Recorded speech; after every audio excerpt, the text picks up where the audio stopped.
access to the house, and he knows better than be talking about the things that he does with Big Brother Puff on national television.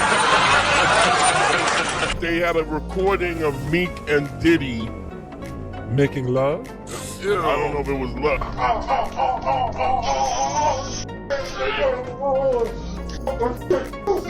They want to make it. They want to make it so badly. You get these vulnerable people. Parents are letting you do this because they want to make it so badly. And then you record them probably and say, if you do anything, we got this on you. You know, go through anything I went through. I don't know. For years, Justin Bieber kept quiet while the world watched him rise from YouTube teen sensation to global pop icon. Very few knew what was happening behind the scenes now, with lawsuits piling up against Sean Diddy Combs and multi-plus celebrities coming forward with disturbing stories. It seems like Justini's finally ready to break his silence, and the things he's revealing are deeply unsettling. In recent weeks, whispers have turned into full-blown fan theory as slips from the past have started resurfacing. And suddenly Justin's long and complicated history with Diddy is under the microscope.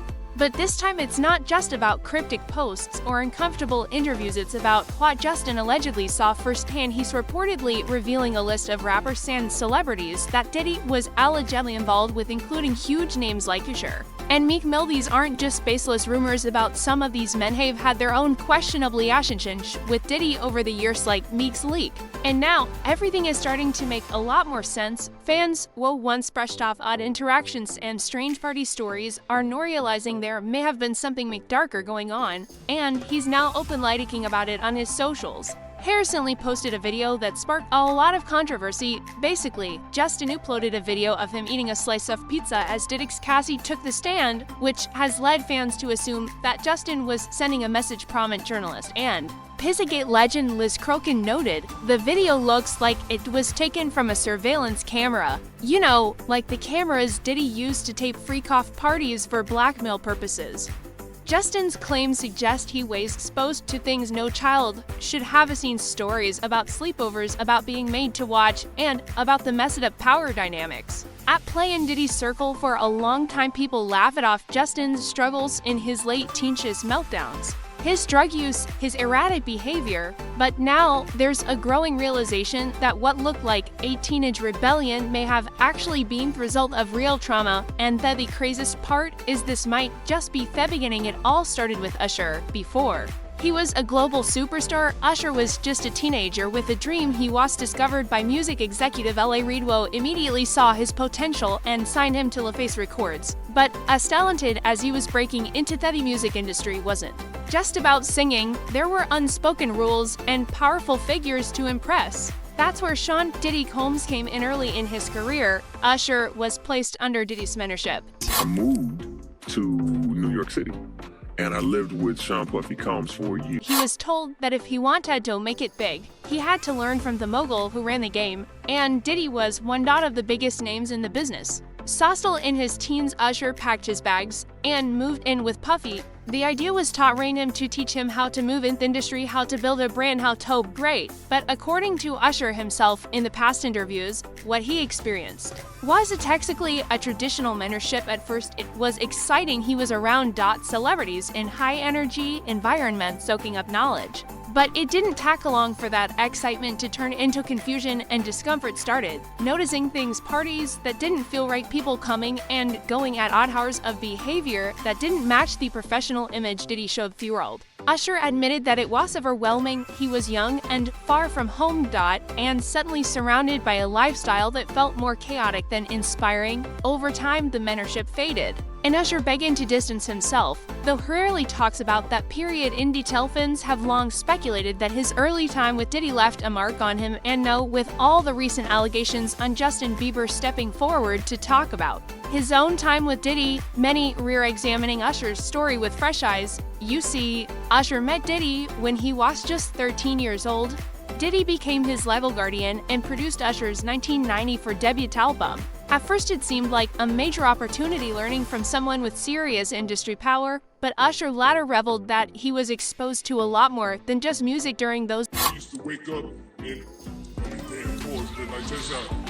Back in the days when he was like 10 and I was a little bit older, his older brother, we used to fight over the Early years in a 2004 interview with Rolling Stone, Usher reflected on that time, saying Diddy introduced him to Alafest style that was far too mature for Someone his age. He mentioned that the environment was overwhelmed with things happening around him that no young teenagers should have been exposed to by now, with multiple allegations and lawsuits are facing against Diddy. Many people are looking back at Usher's early experiences with fresh eyes. What once sounded like a wild part of the industry now feels troubling, especially knowing Usher was just a kid during his 35th birthday celebration back in 2013. Usher opened up about his early years in the industry and the influence Sean Diddy Combs had him as a teenager. According to reports from the Daily Mail, Diddy was present at the event when Usher made a candid speech about how he was introduced to the fast-paced world of celebrity life. "I was introduced to everything by Puff Daddy when I was only 15, Usher said, recalling the kinds of offerings and the lifestyle that came with being around Diddy, despite that there were very curious things taking place, and I didn't necessarily understand. admitting had a taste of it all. He made it clear that he never let those experiences control him. He even added that he wouldn't take back the advice Diddy had given him over the years. In a 2016 interview on The Howard Stern Show, Usher reflected on that same time period. He brought up Diddy's infamous Puffy Flavor Camp, a nickname for the gatherings and trips that were part of Diddy's mentorship. Usher described those parties as places where very curious things were happening, and when sternest whether he would ever send his own children to something like that. Usher did in single quotes to hesitate.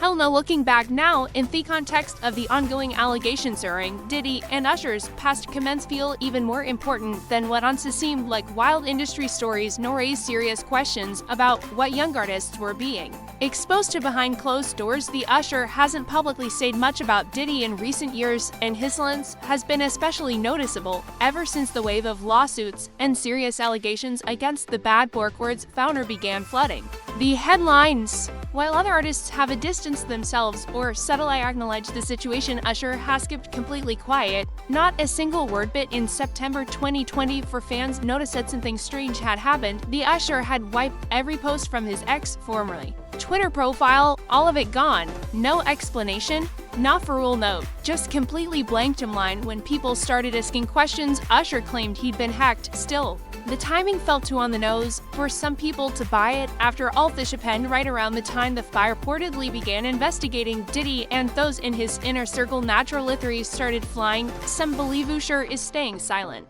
out of fear that Diddy might still have influence over him or even hold damaging information from their past. Others think the post-purge may have been a precautionary move, scrubbing anything that could potentially connect him to the deeper mess behind the scenes. Fans have pointed out that Usher was one of the few people who had a front row seat to Diddy's lifestyle from a very young age, and it's no secret that he was exposed to a lottery on whether he's protecting himself, others, or just doesn't want to get involved. His total silence hasn't gone unnoticed, and in a moment where a very own's watching. That silence is speaking volumes as Justin Bieber begins to speak out about his own early experiences with Diddy. Fans are connecting the dots of Usher's past comments now seem like early warnings about an environment that may have harmed more young artists than anyone near realized. Now Justin Bieber seems ready to speak out not just about what happened to him, but about everything he witnessed growing up around some of the most powerful names in the industry. For years, people brushed off his rebellious face as just a young star going off their rails,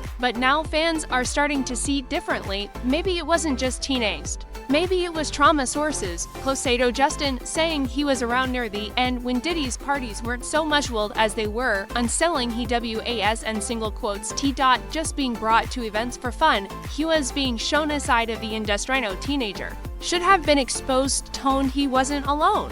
Usher was often there too, having already lived through his own years under Diddy's influence. Justin has reportedly started revealing more of what he saw behind closed doors, how things really looked when the cameras weren't rolling. He saw how Diddy operated. He saw the dynamic between Diddy and Usher and how that relationship wasn't just about music or mentorship. There was an unspoken power imbalance. And Justin is still a kid himself.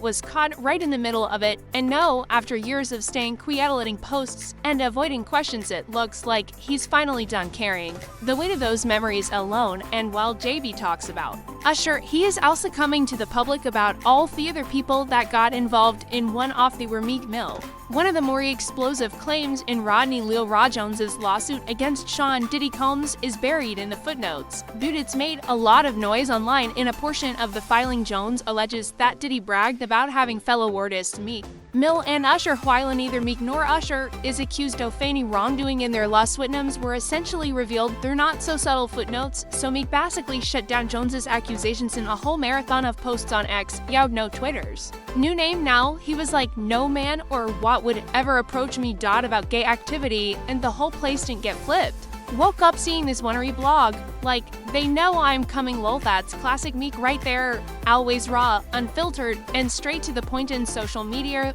but this time that same unpolished vibe kind of worked against them, instead of calming things down. Fans and followers jumped on his every word, especially since he was so loud about declaring his heterosexuality. It almost felt like the more he insisted, the more people dug in with questions and jokes. But Meek Mill, who's been linked to Diddy in all kinds of stories over the years, has been pretty clear about shutting down the rumors that there was anything romantic or sexual between them. You might have heard about some wild party as they've both been together, including that infamous 2014 Grammys party that Meek actually hosted. Yeah, that one got broken up by the cops, which only added to the drama and speculation. But despite the rumors flying around, Meek has consistently denied that anything like a sexual relationship ever happened between him and Diddy. Their connection mostly comes from the music world. They worked together quite a bit between 2012 and 2015. For example, Meek is featured on Diddy's track I Want the Love, and Diddy returned the favor by appearing on Meek's song Is Cold Hearted, so it's clear they had a professional relationship and some creative chemistry. But beyond that, Meek's made it pretty obvious that there are rumors about them going beyond that are just that rumors are interesting, because when two big names like Meek and Diddy and I have worked together and shown up at the same events, it's almost like people expect drama or gossip to follow. And sometimes the more public and flash-eyed parties get like that Grammy night, the more wild stories pop up. But Meek has kept his stance consistent. He hasn't just ignored the rumors, he's actively pushed back against them whenever they come up, making it clear he's focused on his career and isn't about to get caught up in baseless speculation. At the end of the day, their history is tied to music and business, not anything else, and while the rumors can spread like wildfire online, especially when there's a lot of attention on both of them, Meek's response shows he's not here for the drama, just the facts. After all the rumors and wild speculation, Meek Mill actually went a step further and they announced he'd pay an investigative team a whopping $100,000 just to find out how these stories linking him to Diddy Evans started popping up in the media. That move really made people sit up and take a notice. It wasn't just a casual denial anymore. It was like Meek was saying someone's out here trying to mess with me name on purpose. By offering that kind of money, he was basically hinting at a conspiracy or some behind-the-scenes effort to smear him. What's interesting is that Meek hasn't directly responded to Diddy's own allegations or statements about him. Instead, he's kept things pretty vague. But back in April, he posted on social media, I don't believe you, Diddy story, and added, once they lied about me, making it clear he's skeptical of anything coming from that side and feels like he's been targeted with false information before. It's like he's saying, I've been through this kind of drama before, so I'm not falling for it now. A lot of people out there think Meek's quick to call all these rumors fake because he's not ready, or maybe just doesn't want to be vulnerable about what actually went down with Diddy. You know how it is admitting something like that, especially when it involves someone as big and powerful as Diddy, means opening yourself up to a whole lot of scrutiny and judgment. It's not just about the story itself. It's about the fallout, the way people might treat you afterward, and the personal pain that comes with sharing something so raw with some fans and observers. Feel like Meek's pushing back. Party when you be a birthday man. We party for my birthday before. You can't have a party. No, but we ain't never really party, you know? Act so hard and denying everything because it's easier to shut it down than to deal with the mess that would come from spilling the real truth. Vulnerability and be scary, especially in publicity, where every word is dissected and turned into headlines or memes. Plus, Meek's always been known for keeping it off and unfiltered on social media, which sometimes makes it hard to tell what he's really feeling beneath the surface. There's also this idea that if Meek did open up about what happened with Diddy, it could shake up a lot of things: his image, his relationships in industry, and even his fan base. It's a heavy weight to carry, and some intimates will cope by denying or minimizing the situation instead of confronting it head-on. That doesn't mean he's lying or playing games. It could just mean he's protecting himself in the way he knows how. And there are other stars too who apparently JB had seen him with Puff. Daddy's been known for throwing some seriously wild parties over the years, and Fab definitely seemed to have seen his fair share of them. In fact, back in 2021, Fab shared a funny little story on his Instagram about one time he pulled an Irish exit at one of Diddy's parties. For Onion, not in the know, an Irish exit is when you sneak out without saying goodbye, usually by pretending to go to the bathroom and then just disappearing. Classic move when you want to avoid the awkwardness of leaving a party, Fabe explained. It pretty perfectly. You ever get peer pressured into going to theater? Do you really want to go home or back to the room, but you don't want Tobe the turn down to the turn up? Basically, you don't want to be the buzzkill, but you're ready to call it a night. So head old Diddy, he was heading to the bathroom and then just slipped out, and get this, it was 7 a.m. and Diddy was still going hard. Fab even admitted this and was still turned, and while a lot of people suffered, others decided not to run at the first sign of trouble. On Orison episode of The Way in My Midcast, veteran rapper Uncle Luke dropped some pretty interesting hints about just how wild Diddy's parties really are. He didn't spill all the details, but his tone said a lot, like there's definitely more going on behind the scenes than most people realize. When Simeone on the podcast asked him why Hellways seemed to make an early exit, Uncle Luke kept it simple but telling, "Don't know what goes on after. Ours, Booty wasn't trying to find out. I know my place." Basically, he knew the party scene with Diddy wasn't for him, and wisely chose to keep his distance from Uncle Luke. He also shared a story that showed just how careful he was about staying out of Diddy's inner circle. He talked about how the hit song I Want to Rock, which he originally made famous, was sampled by French Montana for the track Pop That, featuring big names like Rick Ross and Drake and Lil Wayne. Apparently nobody gave him a heads up about the sample. Diddy did invite Uncle Luke to appear in the music video for Pop That, but Uncle Luke declined, saying it just wasn't his scene. When the interviewer asked if at least I got paid for it, Uncle Luke gave a straight up nah, I don't want no check. And when another podcast member said all money isn't good money, Uncle Luke nodded like he couldn't agree more. It's clear that for him, staying true to himself and his values were way more important than any quick paycheck or association with the hype, and honest lithic kind of distance probably helped on him avoid the messier parts of Diddy's wild world. A few days after all the back and forth, he dropped another hint in a video suggesting that Diddy might have annoyed some big corporate players, which could be why he's now facing legal trouble. It's like he was saying, look, this isn't just about personal drama.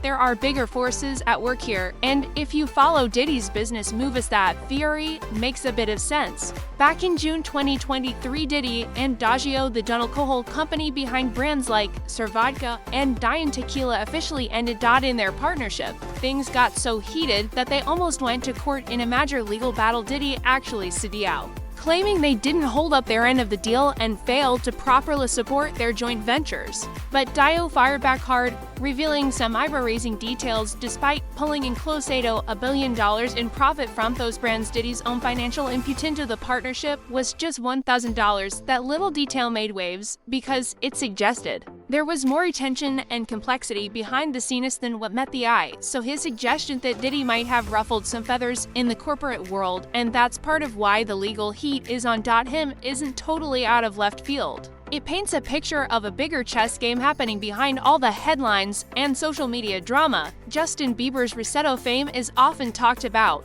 but what's less discussed is just how involved some big industry players were in his early years. Especially Diddy. Bieber was discovered at just 13 by Scooter Braun, a former marketing executive who saw huge potential in the young singer. Scooter and Usher actually created a special joint venture called Raymond Brown Music Group just to launch Bieber's career. Nowhere's where Diddy comes in a video that Bieber uploaded to his YouTube channel back in November 2009 when he was only about 15. Diddy talks about Bieber spent 48 hours with Diddy. Tease the fun without giving too much away, saying where we're hanging out and what we're doing we can't really disclose, but it's definitely a 15-year-old's dream. What's striking is that Diddy says he didn't have